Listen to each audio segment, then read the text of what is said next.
तो हेलो दोस्तों, स्वागत है आप सभी का हमारे YouTube चैनल अनएंडिंग एजुकेशन पे। तो दोस्तों, कैसे हैं आप सब? नीचे कमेंट करके जरूर बताइएगा।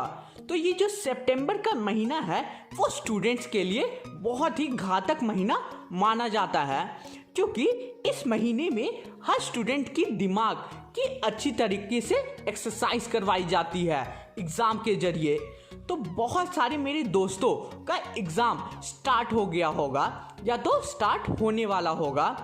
तो आप सभी की हेल्प के लिए मैंने सोचा कि किया क्या जाए, तो मैंने द 100 Races 1 पे वीडियो बना दी ताकि आप सभी का थोड़ा एग्जाम बर्डन कम हो जाए। तो चलिए दोस्तों, बिना टाइम वेस्ट किए शुरू करते हैं इस चैप्टर के इस स्टोरी के एक शॉर्ट ओवरव्यू के साथ। तो ये जो स्टोरी है वो एक पुअर यंग गर्ल के बारे में है जिसका नाम वांडा पेट्रोंस्की होता है, जो कि एक यंग पॉलिश गर्ल थी। वो एक अमेरिकन स्कूल जाती है, अमेरिकन टाउन में दूसरे अमेरिकन बच्चों के साथ, और वहाँ पे उसके क्लासमेट्स उसका मजाक बनाया करते थे उसके कपड़ों को लेकर। तो ये जो स्टोरी है वो पूरी इसी के बारे में है, यानी वांडा पेट्रोंस्की के बारे में है कि उसके साथ आखिर क्लास में कैसा बिहेव किया जाता था।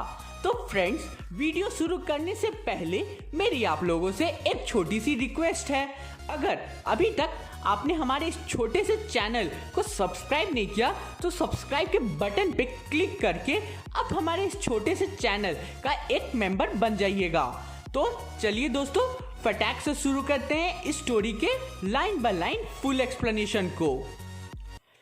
आज मंडे है और वांडा पेट्रोंस्की अपने सीट पे नहीं है, और ये बात को किसी ने भी नोटिस नहीं किया। इवन पेगी और मैडेलिन ने भी ये बात को नोटिस नहीं किया। यही दोनों लड़कियां ही वांडा का मजाक बनाया करती थी।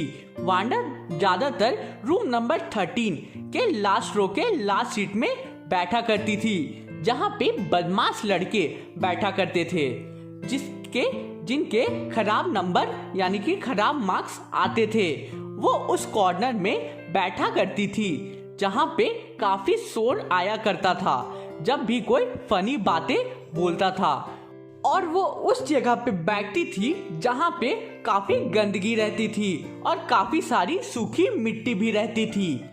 वांडा खुद भी उस प्लेस में इसलिए नहीं बैठा करती थी कि वो खुद भी रफ और नॉइजी थी।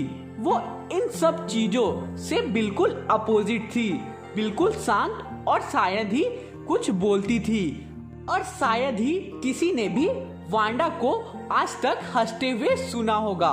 लेकिन हाँ, वो कभी कभी मुस्कुरा दिया करती थी। किसी को भी ये एग्जैक्टली मालूम नहीं था कि वांडा लास्ट सीट में क्यों बैठा करती थी। शायद वो वहां पे इसलिए बैठा करती थी क्योंकि वो बॉगिन्स हाइट से आती थी, जिसके कारण उसके पूरे फीट में सूखी मिट्टी लगी रहती थी। लेकिन कोई भी वांडा के ऊपर उतना ध्यान नहीं देता था। जैसे ही वो अपने कॉर्नर सीट में बैठ जाया करती थी, जब स्कूल खत्म हो जाता था तब लोग वांडा के बारे में सोचना शुरू करते थे। वो वांडा का मजाक अर्ली मॉर्निंग जब स्कूल शुरू नहीं होता था तब 2-3 या फिर उससे भी ज्यादा के ग्रुप बनाकर एक साथ उस पे हंसा करते थे स्कूल यार्ड में। कभी कभी तो वो लोग स्पेशली वांडा के लिए रुका करते थे ताकि उसका मजाक बना सके। अब नेक्स्ट डे ट्यूसडे को जब वांडा स्कूल नहीं गई तो इस बात पे किसी ने भी ध्यान नहीं दिया। बट ऑन वेडनेसडे पेगी और मैडी, जो कि आगे की सीट में बैठा करती थी और अच्छे मार्क्स लाया करती थी, वो नोटिस करती है कि वांडा नहीं आई है। पेगी स्कूल की मोस्ट पॉपुलर गर्ल थी। She was pretty. वो हमेशा अच्छे अच्छे कपड़े पहना करती थी और उसके हेयर्स भी कर्ली थे। मैडेलिन पेगी की सबसे ज्यादा क्लोजेस्ट फ्रेंड थी। पेगी और मैडेलिन ने वांडा का एब्सेंस इसलिए नोटिस किया क्योंकि वांडा के चलते वो दोनों स्कूल के लिए लेट हो गई थी। यानी कि पेगी और मैडेलिन स्कूल के बाहर वांडा का इंतजार कर रही थी ताकि वांडा का मजाक बना सके, लेकिन वांडा स्कूल आई ही नहीं, जिसके कारण पेगी और मैडेलिन स्कूल के लिए लेट हो गई। रूम 13 में जो भी बच्चे पढ़ते थे उनमें वांडा पेट्रोंस्की का जैसा नाम किसी का नहीं था। रूम 13 में सभी स्टूडेंट का नाम इजी टू से था, जैसे थॉमस, स्मिथ, एलन और भी बहुत कोई। वांडा के क्लास में एक लड़का था जिसका नाम विली बाउंस था और लोग इसका भी मजाक बनाया करते थे, लेकिन वांडा पेट्रोंस्की के जैसा नहीं। वांडा का कोई भी दोस्त नहीं था, वो अकेली ही स्कूल आया करती थी और अकेली ही घर जाया करती थी। वो एक फेडेड ब्लू कलर की ड्रेस को पहनकर अक्सर स्कूल आया करती थी, जो उस पे पूरी तरीके से फिट भी नहीं होती थी। उसके कपड़े साफ तो होते थे, लेकिन ऐसा लगता था कि कपड़ों को आयरन नहीं किया गया था काफी दिनों से। वांडा का वैसे तो कोई दोस्त नहीं था, लेकिन कभी कभी कई सारी लड़कियां वांडा को स्कूल यार्ड में घेर कर खड़ी हो जाती थी जब छोटी लड़कियां ग्राउंड में हॉपस्कॉच नाम की एक गेम को खेल रही होती थी। तभी पेगी वांडा को काफी प्यार से, इज्जत से आवाज लगाया करती थी, जैसे कि वो मिस मैसन से बात कर रही हो। अब पेगी वांडा को पूछती है, अच्छा वांडा, हमें ये बताओ कि तुम्हारे क्लोजेट में तुम्हारे पास कितने ड्रेसेस होंगी? तभी वांडा बोलती 100 ड्रेसेस। जैसे ही वांडा 100 ड्रेसेस का नाम लिया करती, वैसे ही ग्राउंड में खेल रही छोटी लड़कियां एकदम से ही रुक जाती थी और वांडा के बातों को ध्यान से सुनने लगती थी। हाँ, 100 ड्रेसेस एक लाइन में, ऐसा बोलकर वांडा फिर से चुप हो जाती थी।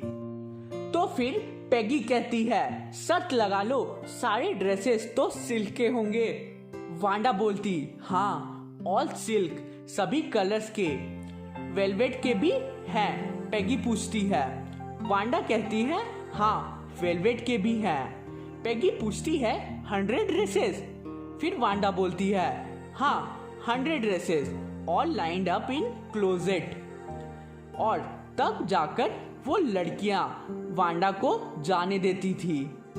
जैसे ही वांडा कुछ दूर चली जाती थी, वैसे ही वो लोग जोर जोर से उसका मजाक बनाकर हंसने लगती थी और कहती, 100 ड्रेसेस है वांडा के पास, बस यही एक फेडेड ब्लू ड्रेस है जो वो पहनकर अक्सर आया करती थी। और ये 100 ड्रेसेस की बात बोलती है। वाह, क्या कहानी बनाती है वांडा। अब फिर वो जब वांडा से पूछती है, तुम्हारे पास कितने जूते हैं? तो वांडा कहती है, 60 पेयर्स।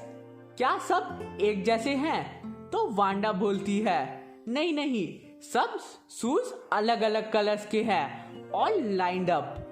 सो फ्रेंड्स, आज की हमारी स्टोरी का, जो कि द 100 ड्रेसेस 1 है, इसका पार्ट 1 कंप्लीट होता है। मैं जल्दी ही आप लोगों के लिए इस स्टोरी का पार्ट 2 ले आऊंगा। तो मिलते हैं नेक्स्ट वीडियो में। और अगर अभी तक आपने हमारे इस चैनल को सब्सक्राइब नहीं किया तो प्लीज सब्सक्राइब करके बेल आइकन को ऑल पे सेट कर दीजिएगा। Thanks for watching the video.